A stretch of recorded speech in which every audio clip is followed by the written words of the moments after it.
나는 평생을 사람 뒷공문이나 쫓으며 살았던 퇴직 형사다. 범죄자들의 비굴한 눈빛과 거짓말이 섞인 숨소리를 구분해내는 것이 내 직업이었다.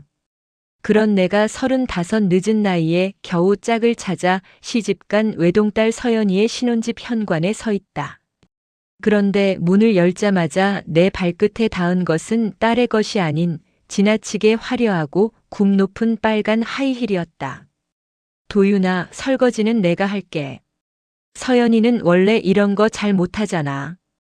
거실 안쪽에서 들려오는 낯선 여자의 목소리는 너무나 자연스럽고 다정해서 순간 내가 남의 집 문을 잘못 열고 들어온 줄 알았다.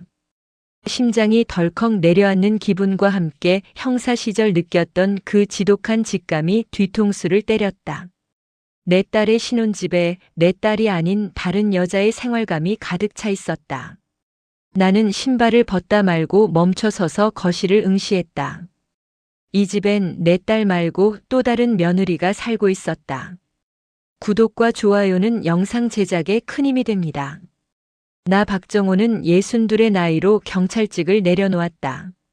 30년 넘게 강력계에서 구른 탓에 무릎은 쑤시고 귀는 밝아졌지만 사람을 보는 눈만큼은 여전히 날카롭다고 자부해왔다.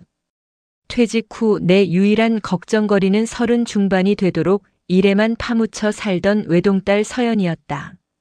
그런 서연이가 3개월 전 번듯한 스타트업 임원이라는 강도윤과 결혼한다고 했을 때 나는 만세를 불렀다.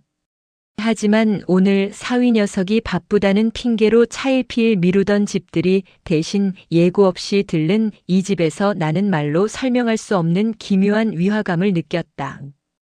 어머, 아버님 오셨어요? 연락도 없이 어쩐 일이세요? 주방에서 앞치마를 두른 채 나온 여자는 한미라라고 했다. 도윤의 이모라고 소개받았던 여자였다. 42살이라는데 화장이 진하고 옷차림이 신혼집 거실이라기엔 지나치게 편안했다. 그녀는 나를 보고 당황하기는커녕 오히려 안주인처럼 여유로운 미소를 지으며 다가왔다. 나는 그녀의 발을 보았다. 거실 실내화는 3켤레였다. 도윤의 것, 미라의 것, 그리고 구석에 작게 놓인 내 딸 서연이의 것. 우리 서연이는 어디 있나? 나는 짐짓 아무렇지 않은 척 물으며 거실로 들어섰다. 거실 소파에는 도윤이가 대낮부터 맥주 캔을 옆에 끼고 TV를 보고 있었다. 사위라는 놈은 장인이 왔는데도 일어나기는커녕 손만 대충 흔들며 아는 척을 했다. 아버님 오셨어요? 서연이는 안방에서 옷 정리 좀 하고 있어요. 제가 워낙 손이 느려야 말이죠. 도윤의 말투에는 내 딸에 대한 존중보다는 귀찮은 짐을 대하는 듯한 비아냥이 섞여 있었다. 나는 속으로 생각했다. 내 딸이 이 집에서 어떤 대우를 받고 있는 거지? 평소 서연이는 착한 아이였다. 남에게 싫은 소리 한마디 못하고 그저 자기가 손해보고 마는 성격. 이른바 착한 딸 콤플렉스가 있는 아이였다. 그런 아이가 이 낯선 여자와 남편 사이에서 어떤 표정을 짓고 있을지 생각하니 가슴 한구석이 서늘해졌다. 나는 안방으로 향했다. 문을 열자 침대 위에 산더미처럼 쌓인 옷가지들 사이에서 서연이가 땀을 뻘뻘 흘리며 옷을 개고 있었다. 나를 본 서연의 눈이 동그래졌다. 아빠, 연락도 없이 어떡해. 그냥 근처 지나다가 과일 좀 사왔다. 넌 왜 여기서 이러고 있어? 밖에서 이모님이랑 사위는 TV 보고 있던데. 내 말에 서연이는 어색하게 웃으며 머리카락을 귀 뒤로 넘겼다. 아냐, 아빠. 내가 원래 이런 거 좀 느리잖아. 이모님이 많이 도와주셔. 음식도 다 해주시고. 난 그냥 시키는 것만 하는 거야. 서연의 대답은 내 속을 더 뒤집어 놓았다. 시킨다니? 자기 집에서 주인이 왜 시키는 일을 하고 있단 말인가? 나는 방안을 찬찬히 훑어보았다. 부부의 침실이라고 하기엔 너무 삭막했다. 화장대 위에는 서연이가 쓰던 수수한 로션 대신 아까 거실에서 본 미라의 것으로 보이는 화려한 수입 화장품들이 점령하고 있었다. 서연이의 물건들은 화장대 구석, 아주 작은 상자 안에 처박혀 있었다. 나는 다시 속으로 되뇌었다. 이건 신혼집이 아니다. 내 딸은 이곳에서 유령처럼 살고 있구나. 사위 강도윤은 거실에서 미라와 깔깔거리며 웃고 있었다. 그 웃음소리가 마치 날카로운 칼날처럼 내 고막을 찔렀다. 나는 주먹을 꽉 쥐었다.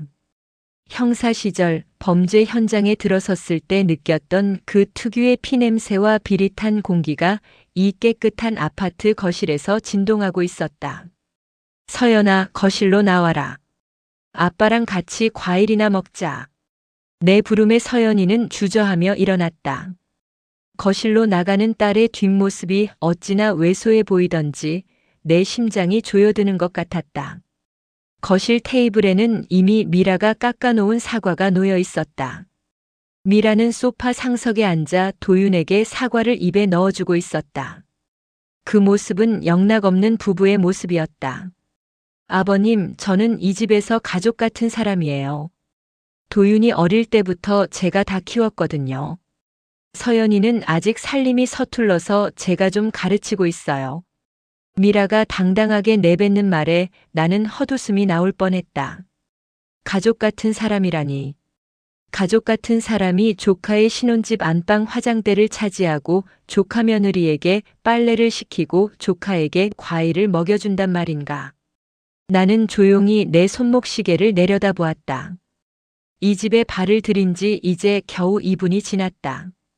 하지만 나는 이미 결론을 내렸다. 내 딸은 사랑받는 신부가 아니라 이 이상한 집단의 하녀로 들어온 것이다. 나는 입술을 지그시 깨물며 다음 행동을 구상했다. 퇴직 형사의 본능이 깨어나고 있었다. 범인을 잡기 전 증거를 수집하는 단계. 나는 오늘 이 집의 모든 추악한 진실을 파헤치기로 결심했다. 과연 이들은 무엇을 숨기고 있는 걸까? 그리고 저 뻔뻔한 여자와 사위 녀석의 진짜 관계는 무엇일까? 나는 사과 한 조각을 집어 입에 넣었다. 사과가 무척이나 시고 썼다. 형사로 일하면서 배운 철칙 중 하나는 의심스러운 놈에게는 질문하지 않는다는 것이다. 질문은 상대에게 거짓말을 준비할 시간을 준다. 진짜 답은 입이 아니라 그들이 남긴 흔적에 있다. 나는 과일을 먹는 척하며 화장실로 향했다.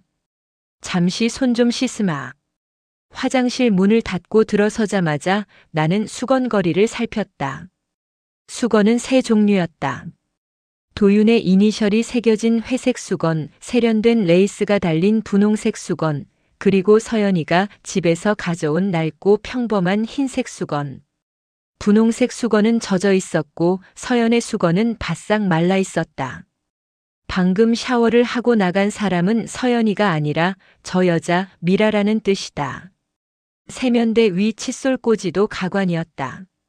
전동 칫솔 2개는 나란히 붙어 있었고 서연의 일반 칫솔은 따로 떨어진 유리컵에 외롭게 꽂혀 있었다. 나는 속으로 생각했다. 도윤과 미라, 저 둘은 이미 이 집에서 부부처럼 생활하고 있군. 내 딸 서연이는 그저 구색을 맞추기 위해 끼워 넣은 장식품에 불과했다. 화장실을 나와 주방으로 향했다. 나는 물을 마시는 척하며 냉장고 문을 열었다.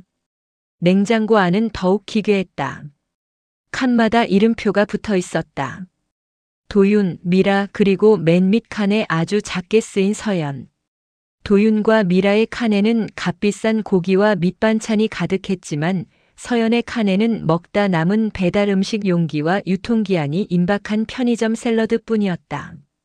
이게 신혼집 냉장고라고. 끓어오르는 분노를 억누르며 나는 싱크대 및 쓰레기통을 발로 슬쩍 밀어 열었다. 그 안에서 발견한 것은 충격적이었다.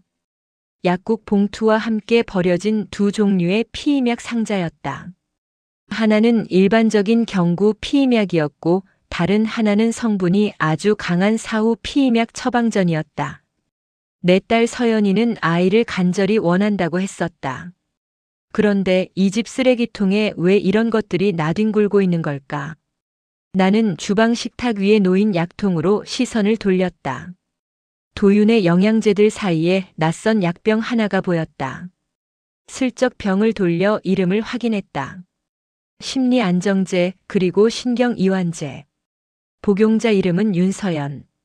내 딸의 이름이었다. 멀쩡하던 애가 왜 이런 약을 먹고 있는 거지? 아버님, 뭐 필요한 거 있으세요? 어느새 다가왔는지 미라가 내 등 뒤에서 서늘한 목소리로 물었다. 나는 태연하게 약병을 내려놓고 고개를 돌렸다. 아니, 물 좀 마시려고. 서연이가 약을 챙겨 먹길래 무슨 약인가 싶어서 봤다. 아, 그거요? 서연이가 요즘 좀 예민해서요. 도윤이가 걱정돼서 병원 데려가 지어온 약이에요. 서연이가 좀 적응을 못하잖아요. 미라의 눈빛에는 비웃음이 서려 있었다. 마치 네 딸은 정신병자야라고 말하는 듯한 오만한 태도. 나는 그 눈을 똑바로 응시하며 웃어주었다. 그래, 내 딸이 워낙 착해서 나쁜 사람들을 보면 몸이 먼저 반응하곤 하지. 형사 딸이라 그런가 봐. 미라의 표정이 찰나의 순간 굳어졌다. 나는 다시 거실로 걸어 나왔다. 도윤은 여전히 소파에 누워 휴대폰을 만지작거리고 있었다. 나는 그놈의 옆모습을 보며 속으로 되뇌었다. 이건 단순한 불륜이 아니다.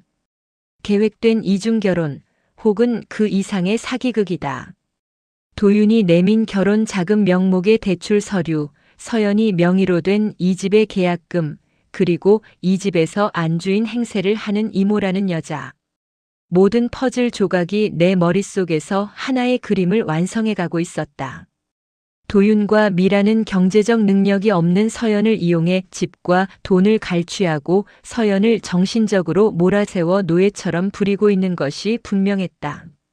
나는 소파에 앉아 멍하게 TV를 보는 서연의 옆으로 갔다. 서연의 손등에 난 작은 흉터가 보였다. 설거지를 하다 데인 것인지 아니면 누군가에게 긁힌 것인지. 서연은 내 시선을 피하며 소매를 길게 늘어뜨려 손을 감췄다. 서연아, 내가 말하지 않아도 아빠는 다 안다. 이 집 구석구석에 밴 내 눈물 냄새를 내가 못 맡을 리가 있겠니? 가슴이 찢어지는 것 같았지만 나는 눈물을 참았다. 형사는 현장에서 울지 않는다. 범인을 단죄할 때까지 감정을 죽여야 한다. 나는 주머니 속에 휴대폰을 만졌다. 녹음기는 이미 켜져 있었다. 이제부터는 이들의 추악한 입을 열 차례였다. 도윤아, 너희 어머니는 요즘 어떠시냐? 사돈 어른도 이 집에 자주 오시나 보지. 내 질문에 도윤이 귀찮은 듯 대답했다. 엄마요? 뭐 가끔 오시죠. 미라 이모가 워낙 잘하니까 엄마도 믿고 맡기시는 편이에요. 아버님, 쓸데없는 걱정 마세요. 우리 아주 잘 살고 있으니까. 잘 살고 있다는 놈의 입가에 걸린 비열한 미소. 나는 그 미소를 보며 확신했다. 이 연극의 연출자는 따로 있다. 바로 도윤의 어머니이자 내 사돈인 강정임이다. 나는 시계를 다시 확인했다. 5분이 지났다. 이제 절반의 시간이 남았다. 내 딸 서연이를 이 지옥에서 끌어내기 위해 그리고 저 소름 끼치는 인간들에게 평생 잊지 못할 대가를 치러주기 위해 나는 마지막 증거를 찾기 시작했다. 거실 한편에 놓인 장식장 위 가족 사진도 아닌 낯선 액자 하나가 내 눈에 들어왔다. 그것은 도윤과 미라가 해외에서 다정하게 찍은 사진이었다. 신혼여행지라고 했던 그곳에서 내 딸 대신 저 여자가 웃고 있었다. 나는 떨리는 손을 숨기며 생각했다. 이제 시작이다. 너희가 설계한 이 가짜 신혼집을 내가 오늘 소각해주마. 나는 거실 소파에 앉아 멍하니 텔레비전을 응시하는 서연이의 옆모습을 물끄러미 바라보았다. 예전에 생기 넘치던 눈빛은 온데간데 없고 초점이 흐릿한 눈동자에는 깊은 피로감만이 서려 있었다. 내 딸 서연이는 어릴 때부터 그랬다. 과자 하나를 사도 친구가 먹고 싶다는 것을 먼저 골라주고 자기는 남은 것을 먹으면서도 허허 웃던 아이였다. 그 착한 심성이 이 지옥 같은 집구석에서는 독이 되어 돌아온 모양이다. 나는 무겁게 가라앉은 목소리로 서연이를 불렀다. 서연아, 잠깐 나 좀 보자. 안방으로 가자꾸나. 도윤이와 미라의 시선이 우리에게 쏠리는 것이 느껴졌다. 도윤은 불쾌하다는 듯 미간을 찌푸렸고 미라는 여전히 가식적인 미소를 띤 채 우리를 살폈다. 나는 그들의 시선을 무시하고 서연이의 마른 손을 잡아 끌었다. 방 안으로 들어와 문을 닫자마자 나는 서연이의 어깨를 붙잡고 똑바로 눈을 맞췄다. 서연이는 내 시선을 피하며 바닥만 훑었다. 서연아, 아빠 눈 봐라. 아빠가 형사 생활 30년 넘게 하면서 수천 명의 사람을 봤어. 근데 지금 내 눈엔 아무것도 안 보여. 내가 여기서 살고 있는 거냐, 아니면 버티고 있는 거냐? 서연이는 입술을 파르르 떨었다. 손가락을 꼼지락대며 옷자락을 만지는 모습이 흡사 죄 지은 사람 같았다. 나는 속으로 생각했다. 대체 이 아이를 어떻게 가스라이팅 했길래 자기 집에서 이렇게 죄인처럼 굴고 있는 걸까? 가슴 속에서 뜨거운 불덩이가 치밀어 올랐다. 아빠, 나 괜찮아. 그냥 신혼이라 아직 적응이 좀 안 돼서 그래. 이모님이 좀 엄격하시긴 해도 다 나 잘 되라고 가르쳐 주시는 거야. 가르쳐 준다고? 저 여자가 내 화장대를 차지하고 내가 빨래하는 동안 거실에서 사위랑 히히덕거리는 게 가르침이냐? 서연아, 솔직하게 말해라. 너 여기서 며느리냐, 아니면 돈 안 주는 하숙생이냐? 내 직설적인 물음에 서연이는 소스라치게 놀라며 고개를 쳐들었다. 억지로 참아왔던 눈물이 금방이라도 터질 듯 눈시울이 붉어졌다. 나는 그 찰나의 흔들림을 놓치지 않았다. 이 아이도 알고 있다. 무언가 잘못되었다는 것을. 하지만 인정하는 순간 자신의 삶이 무너질까봐 두려워 숨기고 있는 것이다. 나는 딸의 어깨를 더 세게 쥐었다. 정신 차리라는 무언의 압박이었다. 하지만 서연이는 끝내 고개를 저으며 억지 미소를 지어 보였다. 아냐, 아빠. 정말 오해하는 거야. 도윤 씨도 나한테 얼마나 잘해주는데. 아까 그 약도 내가 요즘 잠을 좀 못 자서 도윤 씨가 특별히 신경 써서 지어온 거야. 나 사랑해서 그러는 거야, 아빠. 사랑이라니. 그 비릿한 약병에 담긴 것이 진정 사랑이라고 믿는 딸의 모습에 나는 정신이 아득해졌다. 그것은 사랑이 아니라 사육이다. 상대를 무기력하게 만들어 자신의 뜻대로 조종하려는 비겁한 술책이다. 내가 다시 입을 열려던 찰나 문이 벌컥 열렸다. 노크도 없이 들어온 사람은 미라였다. 서연아, 내 화장품 건드리지 말라고 내가 몇 번을 말하니? 아까 보니까 에센스 뚜껑이 열려 있더라. 그거 비싼 거야. 아버님 계신데 이런 말까지 하게 해야겠어? 미라의 목소리는 낮고 날카로웠다. 딸을 꾸짖는 품새가 마치 아랫사람 대하듯 당당했다. 서연이는 반사적으로 미안해요, 이모님. 제가 얼른 닫아놓을게요라며 몸을 움츠렸다. 그 굴욕적인 광경을 눈앞에서 지켜보며 나는 내 주먹이 하얗게 질리도록 힘을 주었다. 감히 내 앞에서 내 딸을 훈계해? 그것도 있지도 않은 허물을 잡아서? 나는 끓어오르는 분노를 억누르며 미라를 쏘아보았다. 미라는 내 시선을 피하지 않고 오히려 턱을 치켜들며 도발적인 눈빛을 보냈다. 그녀의 눈에는 당신이 뭘 어쩌겠느냐는 식의 오만함이 가득했다. 이봐요, 이모님. 아니, 한미라 씨. 내 딸이 당신 화장품 좀 건드린 게 그렇게 큰 죄입니까? 이 집의 주인이 누구인지 잊으신 모양인데 여기가 당신 집입니까? 내 서늘한 질문에 미라는 당황한 기색도 없이 차갑게 웃었다. 아버님, 가족끼리 왜 이러세요? 제가 서연이 교육 좀 시키는 거라니까요. 얘는 이런 거 하나하나 안 잡아주면 살림 망치래요. 도윤이가 얼마나 스트레스 받는지 아세요? 도윤이의 스트레스? 내 딸이 겪고 있는 이 지옥 같은 살보다 사위놈의 스트레스가 더 중요하다는 말인가? 나는 더 이상 대화가 통하지 않는 인간들이라는 것을 깨달았다. 이들은 처음부터 서연이를 인격체로 대할 생각이 없었다. 그저 자신들의 안락한 생활을 유지해줄 수단 혹은 꼭두각시 정도로 여기고 있었다. 나는 떨리는 서연이의 손을 다시 한번 꽉 쥐었다. 딸의 손바닥이 식은 땀으로 축축했다. 얼마나 불안하고 두려웠을까. 이 넓은 아파트에서 기댈 곳 하나 없이 남편이라는 놈과 그 내연녀 같은 여자 사이에서 고립되어 보냈을 그 시간들이 내 가슴을 갈갈이 찢어 놓았다. 서연아, 걱정 마라. 아빠가 오늘 이 집의 가면을 다 벗겨주마. 나는 서연이를 방에서 데리고 나왔다. 거실에는 도윤이 여전히 건방진 자세로 앉아 있었다. 나는 그놈 앞에 섰다. 시계는 이제 6분을 가리키고 있었다. 다음 단계로 넘어갈 시간이었다. 나는 품 안에서 휴대폰을 꺼내 들었다. 이제 이 연극의 진짜 몸통을 불러낼 차례였다. 서연이의 얼굴은 이미 하얗게 질려 있었지만 나는 멈출 수 없었다. 지금 이 고통을 끊어내지 않으면 서연이는 평생 이 어둠 속에서 말라 죽어갈 것이기 때문이었다. 과연 저들이 믿고 있는 그 탄탄한 거짓의 성벽이 무너질 때 어떤 표정을 지을지 나는 벌써부터 궁금해졌다.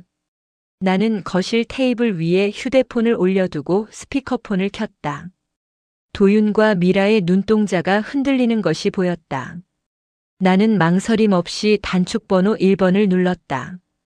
신호음이 몇 번 울리기도 전에 상대방이 전화를 받았다. 도윤의 어머니이자 나의 사돈 강정임의 목소리였다. 아이고, 박 서장님. 웬일이세요? 이 시간에 전화를 다 주시고. 강정임의 목소리는 평소처럼 고상하고 예의 발랐다. 하지만 그 속에는 사람을 아래로 내려다보는 특유의 가식적인 친절함이 배어 있었다. 나는 눈 하나 깜짝하지 않고 대답했다. 사돈, 나 지금 애들 신혼집에 와 있습니다. 그런데 아주 재미있는 광경을 보고 있어서요. 미라 씨라고 하던가요? 도윤이 이모라는 분이 안방 화장대까지 차지하고 내 딸한테 살림 훈수를 두고 있네요. 사돈도 알고 계셨습니까? 순간 수화기 너머로 정적이 흘렀다. 도윤은 자리에서 벌떡 일어나 내 휴대폰을 뺏으려 했지만 나는 형사 시절의 순발력으로 그놈의 손목을 비틀어 제압했다. 도윤이 짧은 비명을 지르며 다시 소파로 나자빠졌다. 그래, 본색을 드러내기 시작하는군. 겁에 질린 짐승일수록 요란하게 움직이는 법이지. 잠시 후 강정임의 목소리가 다시 들려왔다. 이번엔 아까의 고상함은 온데간데 없는 차갑고 건조한 목소리였다. 박 서장님, 아니 정호 씨. 너무 노여워 마세요. 미라는 원래 도윤이랑 오랫동안 같이 살던 애예요. 우리 집안 사정 다 알고 살림도 야무지게 잘해요. 서연이는 그냥 며느리 자리만 지키고 있으면 돼요. 그게 서연이한테도 편한 길 아니겠어요? 서연이의 눈이 경악으로 물들었다. 어머니, 그게 무슨 말씀이세요? 서연이가 떨리는 목소리로 물었지만 강정임은 대수롭지 않다는 듯 말을 이어갔다. 서연아, 너도 들었니? 예, 결혼이라는 게 꼭 사랑으로만 하는 건 아니란다. 너는 우리 도윤이 앞길 막지 않게 조용히 내조만 하면 돼. 미라가 집안일 다 해주는데 뭐가 불만이냐? 너는 그냥 우리 도윤이 와이프라는 명분만 가지고 살면 되는 거야. 그 집 대출금도 내 명의로 되어 있으니 군말 말고 잘 살아라. 명분. 결혼이 명분이고 집안 관리는 내연녀가 한다니. 나는 헛웃음조차 나오지 않았다. 이것은 단순한 외도가 아니라 한 여자의 인생을 통째로 갈아넣어 자신들의 욕망을 채우려는 추악한 설계였다. 나는 속으로 생각했다. 이 괴물 같은 인간들이 내 딸을 사기 결혼의 제물로 삼았구나. 서연이는 충격에 휩싸여 소파에 주저앉았다. 결혼은 명분이고 집안 관리는 미라가 한다니. 그럼 나는 뭐야? 나는 대체 이 집에서 뭐야? 서연이의 비명이 거실을 가득 메웠다. 하지만 도윤은 미안해하기는커녕 짜증난다는 듯 머리를 쓸어 넘겼다. 서연아, 적당히 좀 해. 엄마 말 틀린 거 하나 없잖아. 너 솔직히 살림 하나 제대로 할 줄 알아? 미라 누나가 있으니까 이 집이 돌아가는 거야. 너는 그냥 퇴근해서 주는 밥 먹고 잠만 자면 되는데 왜 이렇게 유난을 떨어? 도윤의 뻔뻔한 태도에 나는 피가 거꾸로 솟는 기분이었다. 나는 이들의 범죄가 여기서 끝이 아님을 직감했다. 나는 미리 준비해온 태블릿 PC를 꺼내 서연이 명의로 된 은행 내역을 띄웠다. 사돈, 아니 강정임 씨. 그리고 강도윤. 너희가 서연이 명의로 받은 대출금 5억, 그게 어디로 흘러갔는지 내가 모를 줄 알았나? 미라 씨 명의의 오피스텔 계약금으로 들어갔더군. 그리고 서연이한테 먹인 그 신경안정제, 그거 장기 복용하면 판단력이 흐려지는 성분이 들어있더군. 너희는 내 딸을 사람으로 본 게 아니라 걸어다니는 대출 통장으로 본 거야. 미라의 안색이 창백해졌다. 도윤은 입을 벙긋거리며 아무 말도 하지 못했다. 강정임의 목소리가 수화기 너머에서 격앙되어 들려왔다. 박정호, 당신 지금 우리 집안을 상대로 협박하는 거야? 전직 형사면 다야? 협박? 아니, 이건 수사지. 당신들이 저지른 혼인 빙자 사기와 약물에 의한 특수상해, 그리고 업무상 횡령까지. 내가 오늘 다 정리하러 온 거야. 나는 서연이를 보았다. 딸의 눈에는 이제 눈물 대신 차가운 분노가 서서히 차오르고 있었다. 가스라이팅의 안개가 걷히고 진실의 태양이 떠오르자 서연이는 자신이 어떤 늪에 빠져 있었는지 깨닫기 시작한 것이다. 나는 속으로 안도의 숨을 내쉬었다. 그래, 서연아. 이제 눈을 떠야 한다. 이 추악한 연극의 관객으로 남지 마라. 도윤이 갑자기 광기 어린 웃음을 터뜨렸다. 하하. 그래서요? 장인어른이 증거라도 있어요? 대출 서류는 서연이가 직접 사인한 거고 약도 서연이가 잠 안 온다고 해서 내가 선의로 지어준 거예요. 법대로 해보시라고요. 그의 도발에 나는 가만히 미소 지었다. 형사 시절 범인들이 마지막 발악을 할 때 나는 항상 이 미소를 지어주곤 했다. 증거. 너희가 이 집에서 나눈 대화들, 미라와 내가 안방에서 나눈 그 노골적인 대화들까지. 이 집 구석구석에 숨겨진 녹음기에 다 담겨 있어. 퇴직했다고 내 감이 죽은 줄 알았나 보군. 사실 녹음기는 없었다. 하지만 심리전의 대가인 나는 알고 있었다.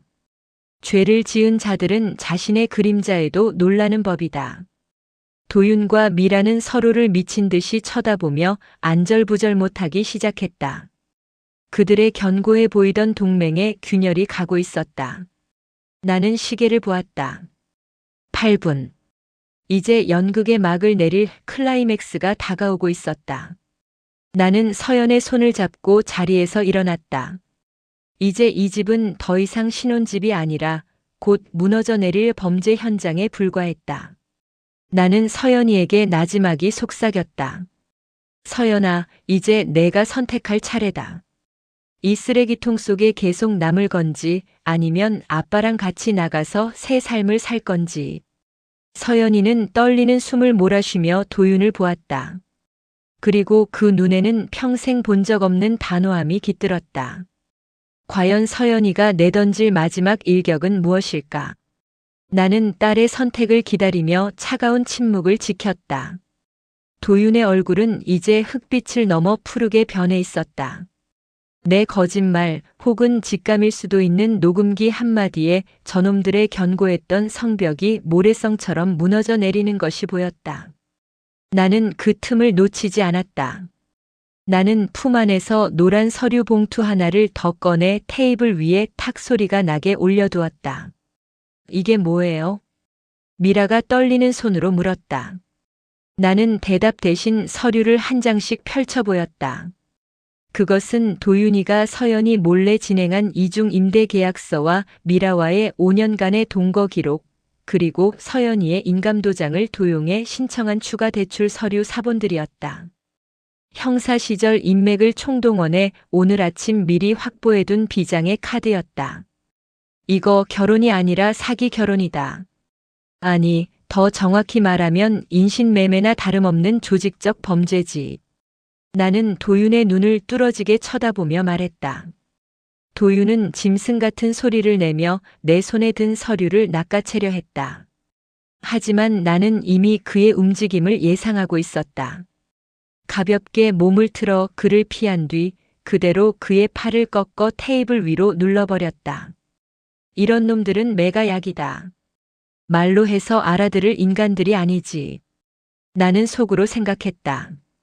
30년 강력계 짬밥이 어디 가겠는가. 내 소나귀에서 비명을 지르는 사위라는 놈의 뒤통수를 보며 나는 지독한 역겨움을 느꼈다. 서연이는 그 광경을 보며 입을 틀어막았다. 아빠, 그게 정말이야? 이 사람이 내 도장을 훔쳐서 대출을 더 받았다고. 미라 씨랑 벌써 5년을 살았다고. 서연의 목소리는 갈라져 있었다. 나는 팔을 꺾은 채 도윤의 귓가에 낮게 은조렸다. 강도윤, 넌 오늘 임자 제대로 만난 거다. 내가 형사질 그만두고 좀 유해진 줄 알았나 본데 내 딸 눈에 피눈물 나게 한 놈은 내가 지옥 끝까지 쫓아가서 껍데기를 벗겨놓는다. 도윤이 소리쳤다. 장인어른이 뭘 안다고 그래요? 이거 나요. 이거 폭행이야. 폭행? 아니, 이건 정당방위다. 내 딸의 인생을 도둑질하려 한 범죄자에 대한 최소한의 제압이지. 난 사기꾼 잡고 평생 밥 벌어먹은 사람이다. 내 놈 속 보이는 짓거리가 내 눈엔 유치원생 장난보다 쉬워. 나는 그를 거칠게 밀쳐냈다. 도윤은 바닥에 나뒹굴며 씩씩거렸다. 옆에 있던 미라는 이미 전의를 상실한 채 부들부들 떨고 있었다. 나는 미라를 향해 고개를 돌렸다. 미라 씨, 당신도 공범이야. 도윤이 어머니 강정임 씨랑 짜고 내 딸을 이 집에 가둬둔 채 돈줄로 이용한 거 법정에서 다 밝혀질 거야. 그 화려한 화장품들, 오피스텔. 다 서연이 피눈물로 산 거지. 그거 다 토해내게 해줄게.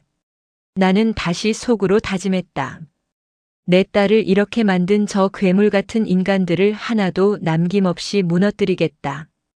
그것이 아비로서 내가 해줄 수 있는 마지막 수사다. 서연이는 천천히 도윤에게 다가갔다. 평소라면 무서워서 뒤로 물러났을 아이가 이제는 차가운 분노를 머금은 채 그를 내려다보고 있었다. 강도윤, 너 정말 무서운 사람이구나. 나를 사랑한다고 속삭이던 그 입으로 어떻게 이런 짓을 해? 우리 엄마 아빠한테 죄송하지도 않아? 서연의 물음에 도윤은 미안해하기는커녕 비릿한 웃음을 지었다. 사랑? 야, 윤서연. 너처럼 멍청하고 답답한 여자를 누가 진짜 사랑해? 넌 그냥 이용하기 딱 좋은 도구였어. 너희 아빠가 퇴직금 꽤나 챙겼다길래 좀 뜯어먹으려 했더니 생각보다 일찍 들켰네. 그의 본심이 터져나오자 거실 안의 공기가 얼어붙었다. 서연은 잠시 비틀거렸지만 이번엔 쓰러지지 않았다. 딸의 눈에 서려있던 안개 같은 슬픔이 걷히고 아주 단단한 결심의 빛이 서리는 것을 나는 보았다. 그래, 서연아. 그게 진실이다. 저놈은 처음부터 사람이 아니었어. 나는 서연의 곁으로 다가가 어깨를 감싸 안았다.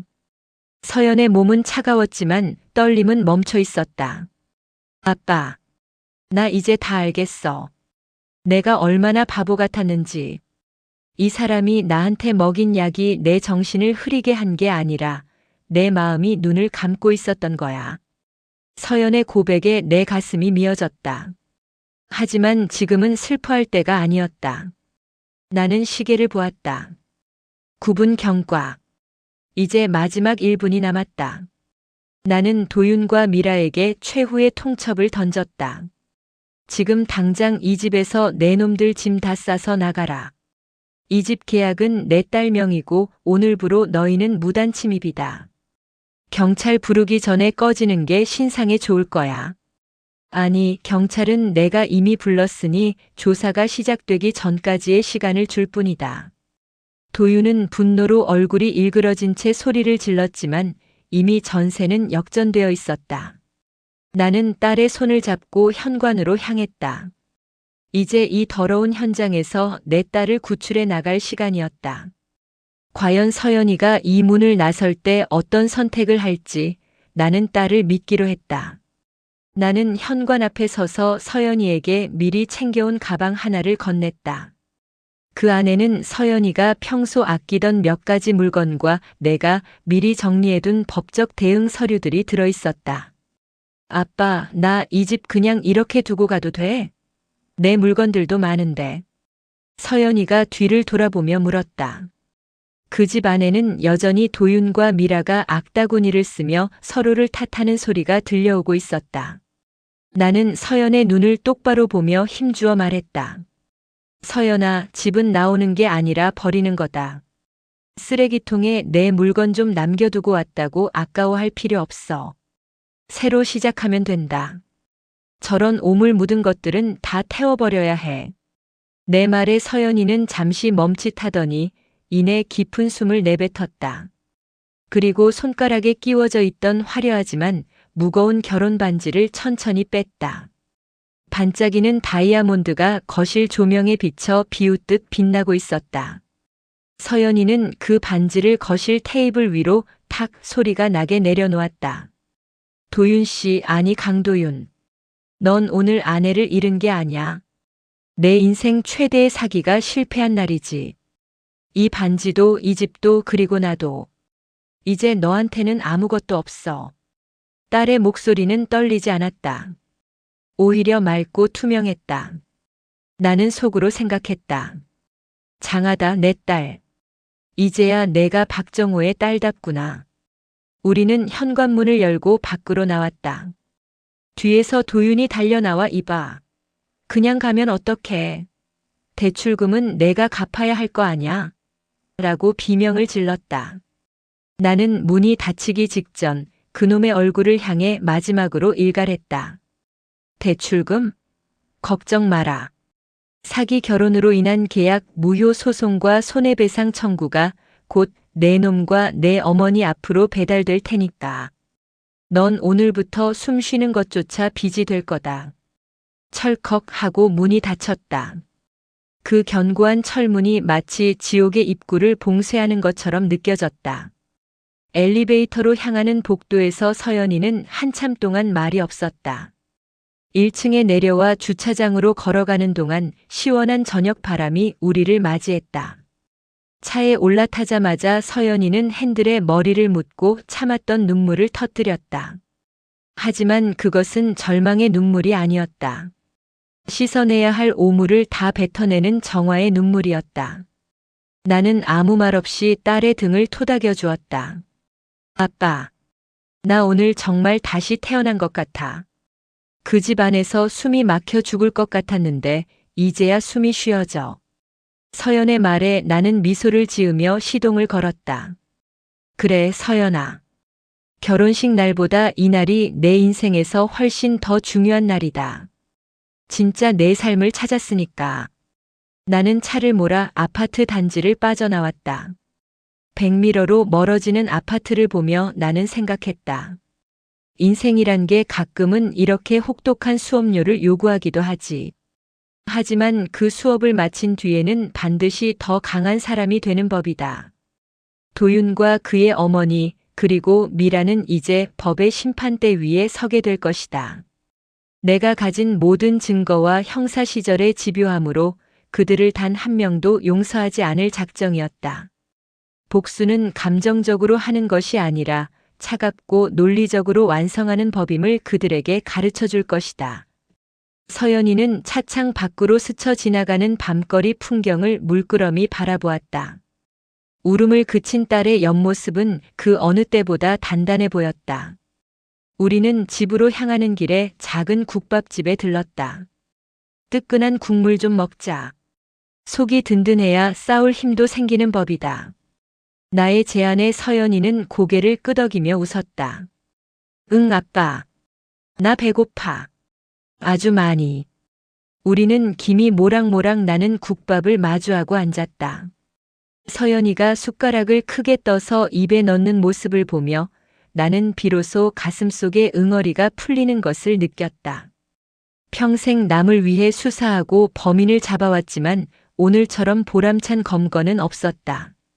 내 딸의 미래를 훔치려 한 도둑들을 완벽하게 잡아냈으니까. 식사를 마치고 나온 밤하늘에는 별이 유난히 밝게 빛나고 있었다. 나는 딸의 어깨에 손을 얹고 천천히 걸었다. 아빠, 우리 내일은 뭐 할까? 내일? 변호사 사무실 들렀다가 예쁜 꽃이나 사러 가자. 내 방에 향기 좋은 꽃 좀 놔둬야겠어. 서연이의 웃음소리가 밤 공기를 타고 경쾌하게 퍼졌다. 우리는 그렇게 새로운 시작을 향해 한 걸음씩 내디뎠다. 뒤돌아보지 않고 오직 앞을 향해서만. 그날 이후 나는 다시는 그 집 근처에도 가지 않았다. 서연이는 이혼 소송과 사기죄 고소를 동시에 진행하며 누구보다 용감하게 자신을 지켜냈고 결국 그들은 자신들이 파놓은 함정에 스스로 빠져 파멸했다. 사람들은 말한다. 나이 먹어서 자식 일에 너무 참견하는 거 아니냐고. 하지만 나는 그렇게 생각하지 않는다. 부모는 자식의 인생을 대신 살아줄 수는 없지만 자식이 벼랑 끝에 서 있을 때 그 손을 잡아 끌어올려줄 마지막 보루여야 한다. 62의 전직 형사가 딸의 신혼집 현관에서 본 빨간 하이힐. 그것은 불행의 전조였지만 동시에 우리 부녀가 다시 뜨겁게 결속하는 신호탄이기도 했다. 이제 서연이는 더 이상 착한 딸 콤플렉스에 갇힌 유약한 아이가 아니다. 자신의 삶을 스스로 개척하고 옳지 않은 것에는 당당히 아니라고 말할 줄 아는 어른이 되었다. 혹시 지금 이 글을 듣고 있는 누군가도 말 못할 고민으로 가슴앓이를 하고 있다면 꼭 말해주고 싶다. 늦었다고 생각할 때가 가장 빠른 때이고 가족은 당신이 생각하는 것보다 훨씬 더 강한 힘이 되어줄 것이라고. 나는 오늘도 거실에서 책을 읽는 서연이의 뒷모습을 보며 커피 한 잔의 여유를 즐긴다. 평범한 일상이 이토록 소중하다는 것을 우리는 그 지옥 같은 10분을 통해 배웠다. 인생의 폭풍우는 언제든 찾아올 수 있다. 하지만 믿음직한 등대가 있다면 우리는 결코 길을 잃지 않을 것이다. 나 박정호는 내 딸 서연이에게 평생 그런 등대로 남고 싶다. 그거면 충분하다. 그거면 내 남은 생은 참으로 따뜻할 것이다.